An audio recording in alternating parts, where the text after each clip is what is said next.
Hello, hello, welcome. Happy Thanksgiving to those of you who celebrate. We are continuing our deep dive into the degrees of the Zodiac.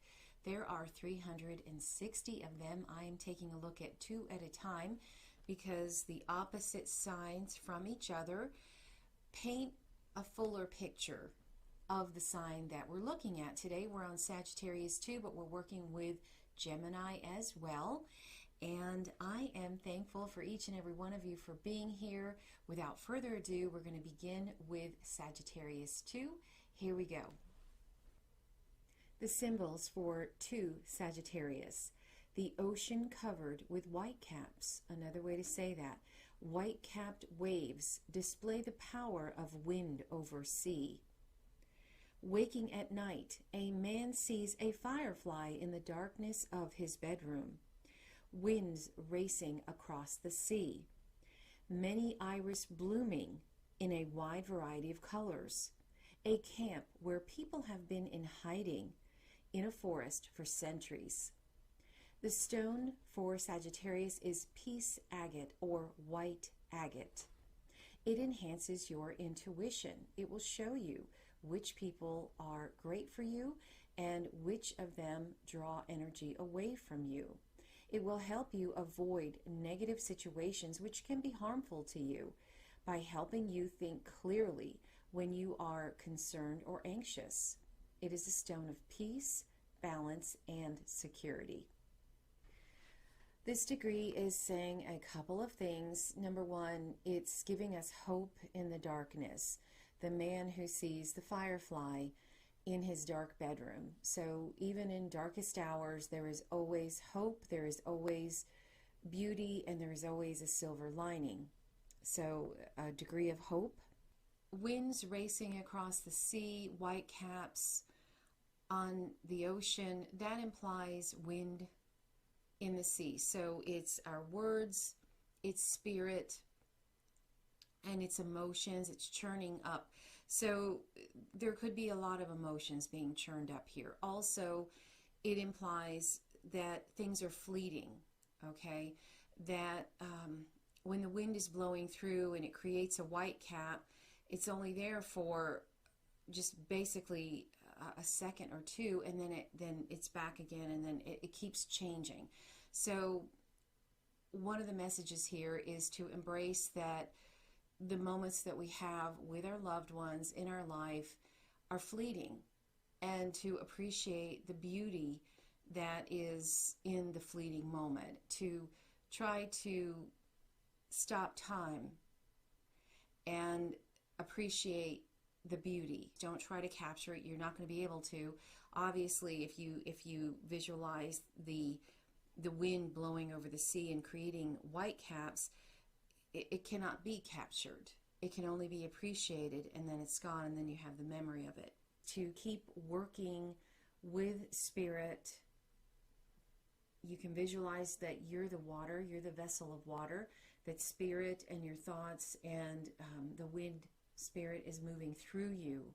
So I could see that this could be a clearing meditation, definitely, where you see, let's see, you've got some kind of blockage or some kind of discomfort, dis-ease. You could visualize water until it foams, and then it continues, and then it becomes vapor, and the vapor floats away. So that's a visualization that I can see here. Also, to be thankful, you know, today is Thanksgiving here. It's not always on this particular degree, but I am feeling it very strongly because Sagittarius is a degree. Sagittarius is a sign of being thankful. So to remember the passage in the Bible that says, I enter his gates with thanksgiving. I enter his courts with praise. If you know that things are fleeting, you know that beauty is fleeting, slow down, be present. It's reminding us to be present, be thankful, and be grateful in every moment. And when the white caps go up and the vapor goes up, what comes down is more gracious. To project love and hope into everything, even when things seem very bleak. Sagittarius is a degree of shooting the arrow into the future. So if you're dealing with darkness here, there's a way to shoot the arrow, but here we do it with words and with water. To heal, do energy healing with your hands into water. And you drink the water in, the water heals you, it churns in with everything else that you have inside your body, and it eases whatever may be going on in there. That's another way to take this degree. It's healing waters. Always a way to find hope. And being soft, a softness about it, because if you're dealing with something very hard and you come at it with something hard, you're just going to meet, wall to wall, and nothing happens. But if you meet it with softness and with hope and with innocence, then you're more able to loosen it. One of the words that is brought up is subtilization, SUBTILIZATION, and that means to make it so subtle so as to make it rise like vapor. So that's pretty powerful. That's a different way to deal with something that's very hard, is to embrace the idea of subtilization. Let's take a look at Gemini. To Gemini, Santa Claus furtively filling stockings hanging in front of the fireplace. Tiny meteorite the size of dust falling everywhere. A collection of large dried leaves, each one bearing an inscription. Trolls seeding a meadow with gold nuggets. In an alpine valley, thousands of wildflowers blooming. The stone is red agate. It has a positive impact on your physical well-being by improving circulation, supporting your digestive system, and boosting your metabolism. It works with the lymphatic system and the pancreas. It gives emotional balance. It is grounding. It protects against stress. It is good for skin disease. It brings abundance. It is a stone of strength and power. This degree is asking us to embrace the messages, the subtle messages that nature, that universe, that spirit is always trying to communicate with us, but because it is subtle, meaning you've got to have eyes to see, that the best way to see more of it or see it at all is not to look at it with too much of an analytical mindset, to be like a child, be childlike, hanging a stocking, waiting for Santa to bring it expectantly. You know he's coming, so what you're going to get your stocking filled, and that kind of mindset will bring more of the messages to you.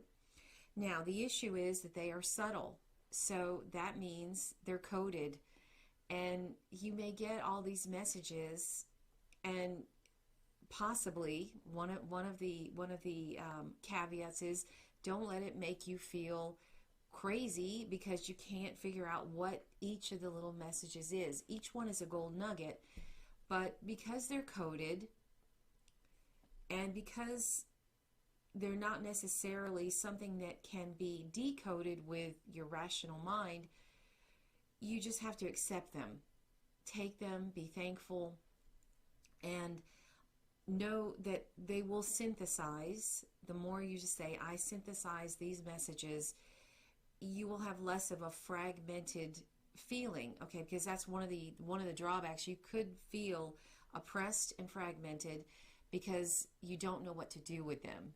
They're in the wrong order. What is the order? What are they trying to say to me?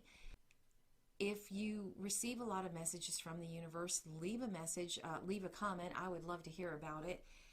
What do you do with them? Well, you can put them in a journal. You can write down the dreams. It's like trying to decode dreams. My dreams have always been very strong. And from, I don't even know how many years I've been trying to decode my dreams. But initially, you know, I bought a book on dream symbolism, and I tried to figure that out. And, you know, it only worked to a certain extent. The best way that I've handled with my dreams is I just write them down at face value and try not to be afraid of the ones that are really dark. I don't like to look at things that are dark, so I know that about myself. But what I have found is sometimes the darkest dreams are the ones that are trying to really get my attention, and sometimes they're not dark. They're just they're dark so that they grab my attention. So we're still at that shock and awe that we felt on yesterday's, you know, Sagittarius and Gemini 1 degree. So you write it down, and you write down the highlights, like whatever the biggest things that stand out at you. Sometimes rationally, if I have found if I just think about it, the dream means one thing, but then when I'm actually writing it, more will come to me. So actually writing it down is really important. And then let it go. Don't drive yourself crazy trying to figure it out. Just say, okay, it's going to come to me. Many times it's the next day, it will come to me. Otherwise, I truly just let it go. If I get profound messages that feels really strong, it's like just one line, and it's clearly one line that I'm supposed to pay attention to, I will just pay attention to that one thing that I heard, that I noticed, and I will just repeat it throughout the day. Every now and then, you know, when I think about it, I will just stop for a moment and embrace the fact that the universe gave me a message, and I am just to take it in. The more I do that, the more that I have done that, the more of them I get. And sometimes it's becomes crystal clear what it means. Sometimes it doesn't. And I'm just okay with that. And so dream journals, universal message journals, manifestation journals. So journaling, I think, is still very important here, because we are decoding messages that are subtle. They're falling meteorites, dust falling that is, you know, it's the tiniest essence of something is coming to us, and they could be scattered, and that's okay, because the more we keep trying to decode them, the easier it becomes, and the more of it we get. So when I have found the fact that I know the universe is always talking to us, and I think it's ourself. I think it's that everything comes from us. So if I am trying to get messages to myself, the more ways that I can keep those lines of communication open is the fact that I pay attention to them. And the more I do that, the more I get clearer messages. And it just keeps coming.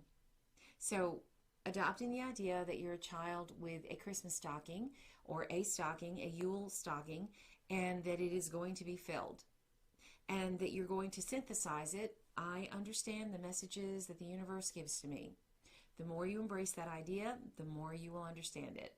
Leave a comment if you get quote-unquote subtle messages. The way that I get them are varied. One of them is I will actually hear it. Many times it'll come to me just upon waking, where I'm in between sleep and waking up. I will either hear something like a word or a phrase. Sometimes I will actually see something upon waking. So that time period is very open to me receiving messages. Also, just upon going to sleep. Those are strong times. Sometimes I wake up in the middle of the night, I hear one. Other times I will actually hear it in meditation. Or I will see something in the garden. It's like, did I really see that? And I don't I don't try to analyze it. I just take it in. Trying to think how else. And otherwise is through things that other people are doing and saying. I notice, like I'll notice a theme on Facebook with my friends, or I will notice a theme in Instagram feed. So those are the ways generally that I receive them. I would love to hear how you guys receive them. So once again, happy Thanksgiving, everybody. That's what I have for you today. Really, really appreciate you. Give me a like if you're enjoying these. Subscribe if you want to have more. And as always, take care till next time.